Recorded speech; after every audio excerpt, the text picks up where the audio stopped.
Good morning. Thanks for being here on a Friday, kind of slash Monday, if you're going on the 7-day work week. But with the football schedule, we're in full swing with Maction. Very excited about being at home, and obviously with a lot of momentum coming off this last week's game versus Kent State. All three phases, we were hot, and that's what it is. I'm very, very pleased. You go on the road in our league, as I've said many times, it's difficult to get it done. You throw out the records, and it's usually a close game. But when you have the turnover, we got a turnover, and then you have the two special teams touchdowns, the score can get what the score was. So, but again, lots of momentum. Very excited with the win. But we're past 24 hours, and we're on to the next one versus Eastern Michigan. Coach Creighton is probably one of the longest tenured coaches in our league as the head coach. Does a great job. Last time they were here, I'm not sure, I don't know, 16, 17, something like that, they beat us. And so when you've been in somewhere that long as he has, they're doing something right. I think offensively, they score points. They've scored points versus everybody they played, with the exception of maybe Washington. I think they were, 9 or 10, something like that. At Washington's a tough place to play, but they've scored 30 plus, one score was 50, I think, But so they score points. They're very talented. They're big up front. The two tackles are big. Quarterback's experienced MAC player. I think he's the transfer from Buffalo. We've seen him before. Gets the ball out quick. They got a dynamic receiver. Forgive me on the name, but he is really, really good. And then the running back, Mims, he's big. He's 220. He's reminds me of Trey, as far as size and running style. So they're very capable on offense and on defense. Probably a little bit more man than what we've seen. That's probably the number one thing. Based out of 4 down, they have some similar things that we do on defense. The most concerning thing probably would be they're number one in our league in turnover margin and ranked nationally. That's a concern, as we have turned the ball over way too much as an offense. And so it'll be an interesting matchup. We'll have to play well, but I just know we're looking forward to being at home. So after that long opening statement, I'll open it up for questions. Coach Eric Decker, the Athens Messenger. Last week we were going into the Kent State game. We kind of talked about how they were able to put points on the board during the schedule so far. So getting a chance now to look at the tape, what were you guys able to do so successfully on the defensive end to kind of shut them out like that? The main thing was they're one dimensional. They struggle running the ball, and we felt like we had an advantage with our defensive linebackers, our front seven versus their offensive line. Thought we had an advantage there. So that when they tried to establish the run, and 2nd and 13 a couple times there, 2nd and 14, a couple TFLs, and we were able to get up 10 or 13 maybe. So they started to had to throw it around, and then our pass rush kind of got after them in the second half. And then kind of adding on to that, you guys have obviously been up kind of really a lot early in the first half of games, kind of looking at the Central Michigan one. How happy are you to kind of not allow them to crawl back in and chance? Yeah, that's a great point, and I really hadn't thought about that. But you're correct in saying that. Now, just thinking about it, so I think it's obviously good, and I hope it continues. And I'm just really pleased with on the last part there. We were up, and we were able to come out in the second half and still have energy. And that's pretty easy when you have return the opening kickoff. Everybody's all hyped up. But that was a big focus for us at halftime about finishing. Bobby Keegan with the Post.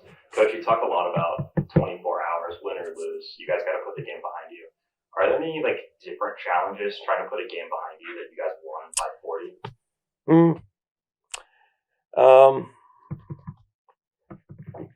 As I said here right now, I don't think so. But I want to look them in the eyes today.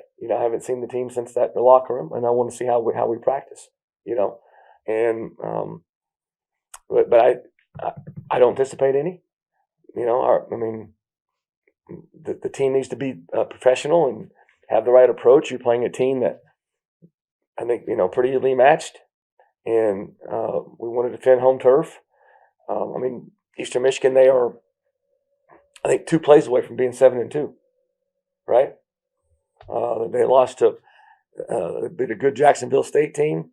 They lost at Washington, their lowest scoring output. I think they were actually up in that game early. If I'm, just off my memory watching, flipping channels, waiting for our game, if I remember correctly. So our guys shouldn't have any problem, getting up for the game. Coach Andrew with WAB, you guys are obviously coming off of 2 of the most dominant performances of the year, outscoring Buffalo against State 89-16. What's your overall vibe around this team after these 2 games? Well, not to repeat myself, but I want to look him in the eye. Today's message, it's going to be climate versus culture. The climate, what's going on currently. A tough loss, and it's you got guys gathering in groups because it's a tough loss, or you have some success. The last couple of games, and it's your front runners. Okay, our culture, or mortar, that's the term we use here, is mortar. That's enduring and everlasting. It keeps the temperature in the room the same. Not real hot when you win 2 in a row, and not in the tank when you lose 2 in a row. If you got a good culture or mortar, as we use here, it keeps the temperature in a room in an even keel, so they can continue to prepare the right way, and regardless of a tough win, a good win or a tough loss. Great, keep your WAD. Now that you've had 24 hours to look at it, what do you make of Park Navarro's performance overall? I think solid. I'm sure he's disappointed. He missed a couple throws, but hey, I missed a couple calls. He missed a couple throws. Knowing him, he's probably upset with himself, but we are not. We'd like for him to hit a couple of those in that game, but again, he does what Parker Navarro things. He's tough. He's gritty. He's our leader, and I'm excited about his play. First 2 special teams touchdowns of the year, coming in 2 different ways too. Just how much of a jolt is that going to give to that kind of side of the ball? I think it will help their confidence for sure. We've played so many different faces with the injuries we've gone through, and I think in this last game we played 27 freshmen or redshirt freshmen or true sophomores. So guys that played last year that didn't redshirt. All right, 27 in that game. And I know the score, and we substituted there in the fourth quarter or whatever, but prior to the fourth quarter, the number was going to be pushing 20. So so we've struggled on some coverage units, It's been a lot of new faces and moving parts, and a lot of hard coaching. Nate Faunus has done a great job with it, and so that's going to help their confidence. Hopefully, we can settle in and continue to build off that performance versus Kent. Can you just talk a little bit about the couple of games that Roman Peroni has had? Obviously, the interception against Kent, but it feels like these last couple of games have by far been his best this season. Yeah, you know what?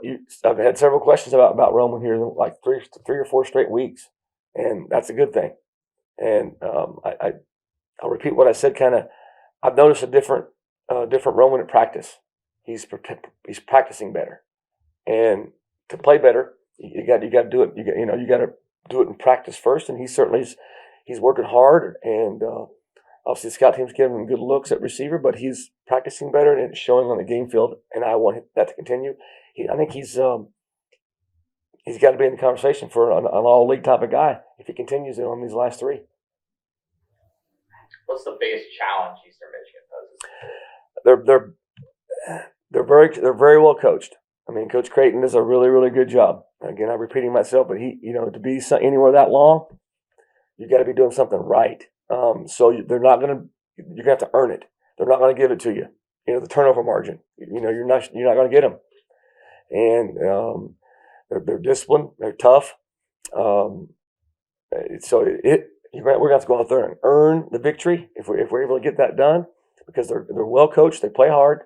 They got good scheme and good players. They've done a real nice job with sprinkling in a few transfers. With the portal. The running back, the Mims kid. We recruited him out of high school, offered him, tried to get him, and he ended up going to NC State. And true story on him, I was in Atlanta as the OC, having breakfast at the hotel before going out to do recruiting. It's mid-January. And Dave Dorn is the head coach at NC State, was at Northern Illinois, and we played him in the championship game in 2011, I think. And, he was probably giving me a hard time. They beat us. But they had lost the running back. And I said, well, Coach, there's a kid that's said he's going to go to Purdue or something and whatever. I said, he's a good player. And Dave Dorn literally got on the phone right there at the table and called, and they ended up signing him, and he goes to NC State. That's a true story. But we know a lot about the Mims kid. And so he's one of the players they got that why they're successful. And it'll be a big challenge for us on all three phases. Should be a whale of a game. I'm glad we're at home. Coach, following Wednesday's results, you guys are now in a 4-way tie for first place in the MAC. How much are you guys paying attention to that? We beat Kent and we're on the Eastern. That's a fair question, and it's part of the process. When you have success, whatever our record is, and we have one loss, I know that. That comes with the territory, but we're not using it with our guys. I'm sure they hear about it, but again, I hope our mortar, all right, can avoid, climate, the temperature in the room. We can be an even keel. That's what we're going to rely on. Kind of adding on to that, looking at it from a little bit of a different perspective, obviously tied the MAC again this year, third straight year where you're going deep into November with real chances to get to the tournament or championship game. In terms of recruiting and kind of looking towards the future of the program, how does that kind of help in terms of being able to tell recruits you're competing every year here, we'll be sitting at tops? How does the consistency help in that aspect? Well, we were very proud of it as a staff, and we have an official visit this weekend, and I'm sure he'll come up. But I think it speaks to the staff. It certainly speaks to the administration, Director Cromer, and her support for all programs, and just look at Ohio and this last week. A lot of things activity wise. Volleyball, right? Soccer. There's a lot of stuff going on this last week, but it helps with recruiting, and I'm very proud. I'm very proud of the staff and where we're at. Long way to go, one at a time, and so.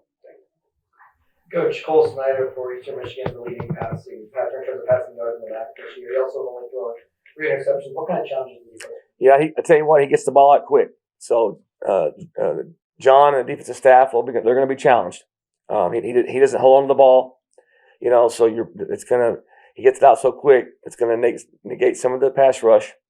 There's no way we're going to make them one-dimensional. They're too good, but we're going to do our best to limit the explosives. It'll be tough. It'll be challenging with that receiver. Do you cheat a safety to him, and you're light in the box? There's going to be some chess matches going on there. I think we've got to continue to not give the quarterback the answers to the test.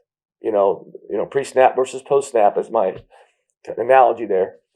So it should be well of a game. Game next week, I picked to go on ESPN2. I know you love showing off Keaton more than anyone. What does it mean to be able to show it off on a national spotlight? Is it this Wednesday? It's on the Deuce. Yeah. Okay. All right. That's great. Yeah, it's great.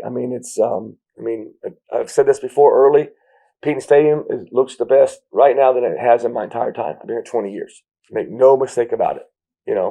And I wish there's a big new building, going up right now, but it looks great, and it's going to be on a great big stage. Weather looks great up to this point. Under the lights, that's exciting. I know it's a school night, but I know our fans will come out and support us as they always do. I think our team will be excited. and it'll be a great stage. Do you have any just overall updates injury-wise, especially on the offensive line? Let's see here. Carson, he's completed it. That's 2 straight games he's played, and got through it just fine. Jacob Dennison, we'll see. It'd probably be questionable. That's probably fair. He is going to try to do some things this week, but it's early, and he's been out since Akron. I don't know how long that is. 5 weeks, maybe, I don't know. But so he's not ready. I mean, even if he was been released, he hasn't done anything really in 5 weeks. So we're going to need to gradually get him going, and we'll see where it is. But my guess right now on him would be game time. Let's see. That's the 2 off the top of my head. I can think of. Fair. We good? Fair. Okay.